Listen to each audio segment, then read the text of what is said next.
Let's review some of Capcom's major releases leading up to Resident Evil Village. Resident Evil 7, banger. Monster Hunter World, banger. Resident Evil 2 Remake, you better believe that that's a banger. Devil May Cry 5, well, I didn't actually play this one, but everyone who likes it, they tell me that it's a banger. Monster Hunter World Iceborne, it's one of the best expansion packs since Warcraft 3 The Frozen Throne, so yeah, it's another banger. Resident Evil 3 Remake. It's not nearly as good as Resident Evil 2 Remake, but it's still fun to shoot stuff, so I'm gonna call it a sorta banger. Monster Hunter Rise. It's not on PlayStation, so I guess it's doesn't have trophies. Why would I play this? Needless to say, Capcom's been on a roll. I've gotten pretty hyped for Resident Evil Village. I went on total lockdown for this game. I didn't play any of the demos, watch anything beyond the very first trailer, or look at any spoilers. And now, after the Platinum, what do I think of Resident Evil Village? It's fine.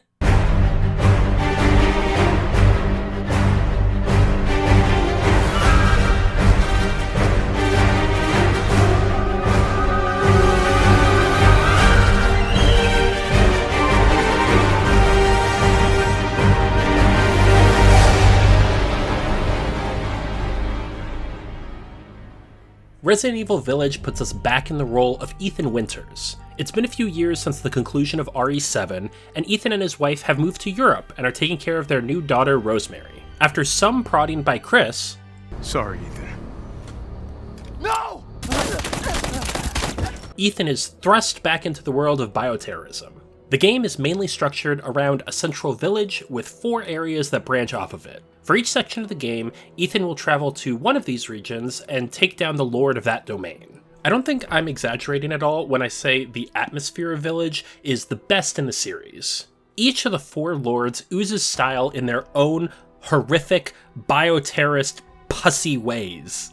Their areas are unique aesthetically and mechanically. Yet somehow, Capcom has made each one feel like they naturally fit in the world of Village, and there's no jarring transitions to make a zone feel out of place. Resident Evil 8 succeeds in the gameplay department as well. Though enemies are a bit bullet spongy for my taste, they're fun to fight and take down. The attaché case makes a return from Resident Evil 4, but there isn't too much that's noteworthy about it. Crafting materials like herbs and chem fluid don't take up space in the inventory, and there's plenty of upgrades to the case along the way.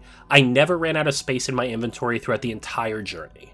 After completing the game, there's challenge and bonus menus that are very similar to Resident Evil 3 Remake. The challenges are a lot less grindy by comparison, and I found myself with more points to use in the bonus menu than I knew what to do with. A welcome item in the bonus menu for me is the concept art. While the art itself is very cool, I found all the artist commentary extremely interesting and enlightening. So, all of that seems really positive. What didn't I like? I've got one major complaint about Resident Evil Village, and that's player agency. The way I see it, there's really 2 types of Resident Evil level design. There's the very linear Resident Evils, think Resident Evil 4 or 3 Remake. You're going from area to area, you often get locked out of going backwards, and there's a clear direction forward. Then you have games with more interconnected design. Think Resident Evil 2 Remake or 7, and they do this beautifully. And yeah, both of those games have their linear parts, don't get me wrong, but think about when you're playing 2 Remake and you're planning your next move. Like, I gotta move this dumb bookcase, so I gotta go over here and get the jack handle, but oh no, the door's locked, so now I've gotta go the long way around, and oh shit, Mr. X is here, my whole plan is thrown out the window. Do I fight him? Do I run? What do I do? Resident Evil 8 is definitely much more linear in its design, and that's okay if that's what you're looking for. Obviously, it's inspired by Resident Evil 4, and many still consider that one of their favorite games of all time, not just in the Resident Evil series. But the part that drives me insane with Village is how it pretends that it isn't linear. You're constantly coming across what look like choices on where you go next, like a room that has 3 different doors out of it. But you'll quickly discover that all the options except one are currently locked. I didn't feel like I ever made a real decision for at least the first 5 hours of the game, and when my first playthrough was done in under 8 hours, that left a lot of disappointment for me. It just felt like I could see the game design, like I could peek behind the curtain, and I didn't like what I saw. Village continues the trend of requiring multiple types of playthroughs for the Platinum. I did it in 4. My first playthrough was completely blind, but I was still on the lookout for files and Goats of Warding, which are kind of like bobbleheads. Just like in Resident Evil 3 Remake, I only missed 2 files, But then I found out that the game's collectibles save between each playthrough, which was a really nice surprise that other games in the series haven't done. Playthrough 2 was all about collectible cleanup. I threw that difficulty to casual, got files, goats, and I even threw in Don't Trust That Snake Oil for healing 4 or less times. For playthrough 3, I bought the upgraded knife that you can get from the bonus menu and went for Knives Out for beating the game with only a knife, Frugal Father for beating the game without spending more than 10,000 Resident Evil bucks in the store, and Dashing Dad for beating the game in under 3 hours. That speedrun trophy is pretty forgiving. I did it in about 2 hours 20 minutes, so I had plenty of room to make a lot more mistakes than I did. And finally, playthrough 4, I got myself an infinite ammo magnum and just started blasting in Village of Shadows difficulty for the last playthrough. There's some cleanup that needs to happen. Things like Veteran Gunsmith, Artisan, and Tinkerer all require you to beat the game on Village of Shadows to unlock a specific item. There are also a few trophies for taking out optional bosses.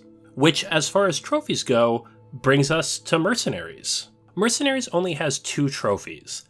Combo King, for getting a combo of at least 30 kills, and Legendary Cowboy, for getting at least an S rank in all stages. You'll probably get an S rank or higher in the first few stages without much effort in just a few tries. And then the last 4 stages will just knock your teeth in.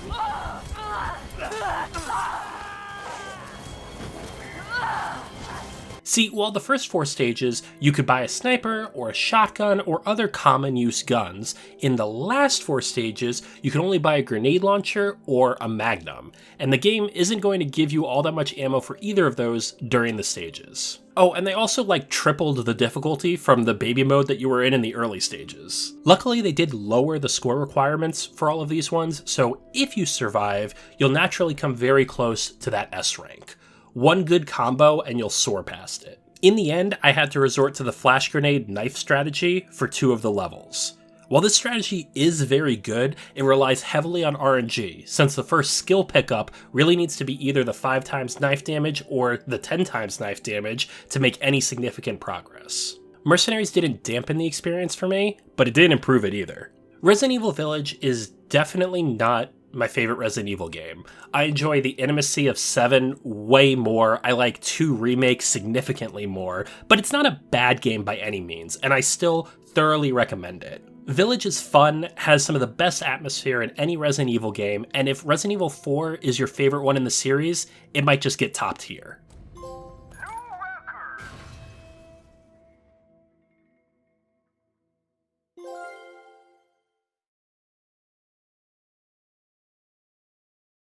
Also, Resident Evil Village currently holds the best trophy name of any game ever award. Mathematician is just trophy naming gold. We might never top it.